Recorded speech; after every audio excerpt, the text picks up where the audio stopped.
Magaalota Baahir Daarii fi Gondar dabalatee kutaalee naannoo Amaaraa garaagaraa keessatti walitti bu'iinsi hidhattoota fi humnoota nageenyaa mootummaa jidduu tammaachuu jiraattonni BBC'tti himan. Keessattuu Baahir Daarii fi Gondar keessatti dhukaasni gurguddaan dhagahamaa jiraachuu himan jiraattonni. Walitti bu'iinsi humnoota mootummaa fi garee hidhata fannoo ofiin jedhu jidduutti kan hammaate yeroo mootummaa federaalaa naannoo Amaaraatti nageen boora'ee yeroo gabaabaa keessatti deebisuu fi hojjechaa jiraachuu ibsi.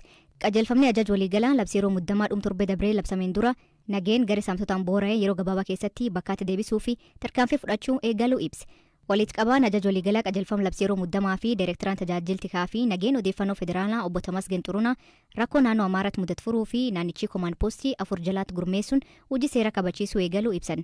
Naga dhabiinsi naannoo Amaaraa kan ilaalchisee naannoleen adda addaa ibsa kennaniin mootummaa naannichaa fi raayyaa ittisa biyyaa cina dhaabbachuu isaanii himan. Hirphaa Gammachuu dabalee isanitti hima. Mootummaan naannoo Oromiyaa ibsa kenneen deeggarsa mootummaa naannoo Amaaraa fi uummata naannichaaf qabu ibsuun maqaballeessii raayyaa ittisa biyyaa irratti baname ni balaaleffannaa jedhe. Raayyaa ittisaa tuquu jechuun birmadummaa biyyaa tuquudhaa kan jedhe mootummaan naannoo Oromiyaa naannoo Amaaraatti humni finxaaleeyyii jawwisaan gaaffii uummata naannichaa fakkeessuudhaan hidhannoodhaan raayyaa ittisaa irratti aleellaa raawwachuun naannicha dirree waraanaa taasisuudhaaf socho'aa jira jedhe. Bulchiinsi magaalaa Finfinnees naannoo Amaaraatti boora'uu nageenyaan walqabatee ibsa laateen gareen hattootaa gocha seeraan alaa fi sirna mootummaa diiguu fi hangoomnaan qabachuuf socho'u uummata irraan miidhaa bal'aa geessisaa jira jedhe. Bulchiinsi magaalaa Finfinnee fi jiraattonni magaalichaa akkuma kanaan duraa har'as mootummaa fi uummata naannichaa cina dhaabbachuudhaan gocha garee biyya diiguu fi hannaa kana ni mormaa jedheera. Gareen kun kaayyoo isaa raawwachiisuudhaaf naannoo walitti bu'iinsi hin jirretti baqataa fi buqqaatota sababii walitti bu'iinsaa fakkeessuun fakkaattota isaa magaalaa keessa galchuudhaan magaalaa keessatti jibbinsa walqoodinsaa fi hokkora tarkaanfachiisuudhaaf osoo yaaluu to'atamaa jira jedhe. Naannoleen sabaaf sablammootaa fi uummattoota kibbaa Beenishaangul Gumuz, Hararii fi Somaalee haala wal fakkaatuun haala wayitaawaa naannoo Amaaraa keessa jiru ilaalchisuun ibsa kennaniin duula jibbinsaa raayyaa ittisa biyyaa irratti baname waloon balaaleffachuu qabnaa jedhan. Humni afaan qawwee filatee socho'aa jiru rakkoo uummata naannichaa daran kan dabalu malee uummata naannoo Amaaraa kan bakka bu'u miti jedhan. Humni naannoo Amaaraa keessa meeshaa waraanaa hidhachuudhaan qaama nageenyaa mootummaan wal lolaa jirus jaawwisaa jechuudhaan ibsan. Naannicha keessa milishaa dabalatee qaamni faannoo jechuun hidhatee mootummaa loluuf socho'uu erga jalqabee ji'oota lakkoofseera. Walitti bu'iinsi humnoota mootummaa fi garee hidhataa faannoo ofiin jedhu gidduutti kan hammaate wayita mootummaan federaalaa naannoo Amaaraatti nageenya boora'e yeroo gabaabaa keessatti deebisuudhaaf hojjechaa jiraachuu ibsatti. Mootummaan naannoo Amaaraas rakkoo nageenyaa isa mudate humna nageenyaa mootummaa idileen naannicha tasgabbeessuudhaaf humna koon ol ta'eeraa jechuudhaan mootummaa federaalaa akka gidduu galuuf kan gaafate torban darbe ture. Kan hordofees manni maree ministeerotaa walga'ii ariifachiisaa taa'uudhaan naannoo Amaaraatti labsiin yeroo muddamaa akka labsamu murteesse. Izzi yookiin immoo ajajni waliigalaa labsicha hojiirra oolchuu fi itti waamamni isaa ministeera muummeef ta'e hundaa'uudhaan hojiitti kan galame guyyoota muraasa dura ture. Rakkoo naannoo Amaaraa kanaatti oduu addunyaa gaggabaaboo booda itti deebinee waan jiru isiniif dhiyeessin. Amma gara rakkoo naannoo Amaaraa kanaatti deebinaa kan irra haasa'uu fi waayilii kiyyammaayuu ta'an ana biraatti argama. Ammayyuu rakkoon kun waan eegame eessa ka'ee as ga'e? Rakkoonni naannoo Amaaraa keessa waan bubbule. Ammoo erga waraanni kaaba Itoophiyaatti xumuramee booda immoo mallattoowwan garaagaraa argaa turre keessumaa kan ka'umsa ta'uu danda'u yeroo mootummaan humnoota addaa diigee deebisee gurmeessuuf murtee dabarsee sana walitti bu'iinsa dhalatee isa booda immoo raayyaa ittisa biyyaa fi hidhattoota kana gidduu walitti bu'iinsa dhagaas turre. Hoogganaan paartii PP Amaaraa kan paartii biyya bulchachuudha ajjeefamaniiru.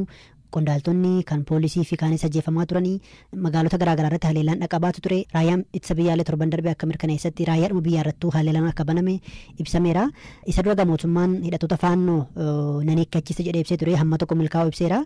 Ammoo booda kana hammaate walitti bu'iinsi kun naannichis torban darbee birmannaa gaafate mootummaan federaalaas immoo labsii yeroo muddamaa labse jechuudha. Tarii wanni ajaa'ibuu danda'u asirratti filannoo waggaa 2 dura taasifame irratti akkuma biyyaatti Finfinneetti aanee wal morkiin cimaa kan taasifame kan miseensonni paartii mormitullee paarlaamaa seenan filannoo naannoo Amaaraa taasifameen akkasuma yoo ta'e garuu rakkoon jabaa akka ta'e akka bu'uura qabu kan agarsiisu natti fakkaata wanni amma ta'aa jiru.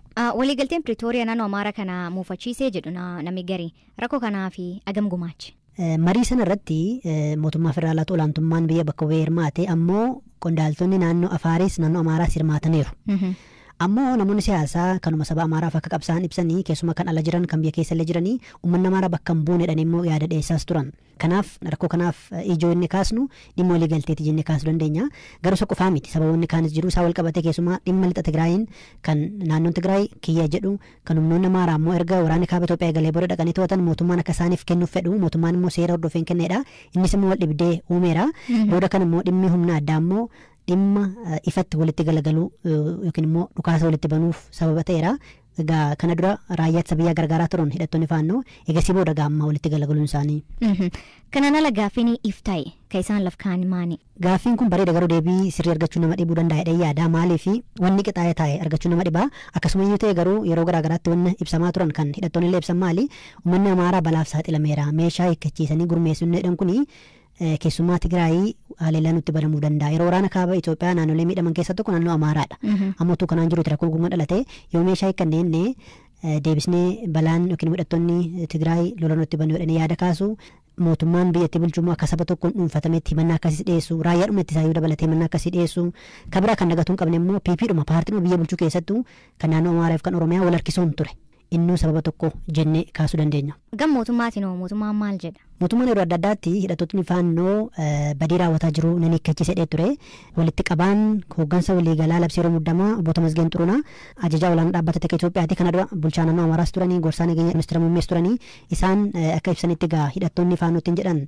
qaama al-idilee jedhee waama mootummaanii magaalotaa fi aanota tokko tokko to'atanii saamaa akka jiran akkasumas immoo namoota hidhaman leeksisaa jiru jechuun himataniiru nuti waan lafa jiru odeeffannoo dabalataa argachuudhaaf yaallee milkoofne kaayyoon garee saamtota kanaa mootummaa naannoo Amaaraa humnaan fonqolchuun sana booda gara mootummaa federaalaatti darbuudha jedhanii kan isaan miidiyaatti dubbatanii kanuma keessatti immoo uummanni nagaa dhabeeraa tajaajila mootummaarraa argatu qabu argataa hin jiru kana furuudhaaf immoo labsiin yeroo muddamaa labsamuu isaati kan isaan dubbatanii uummanni gara jireenya idileetti akka deebi'u labsiin kun akka gargaaruudha kan isaan dubbatan kana dura garuu hidhattoota kana wajjin mariin akka taasisamu nagaan akka furamu yaalamus milkaa'uu dhabuusaa pirezidaantiin naannichaallee ibsuun isaanii yaadatama.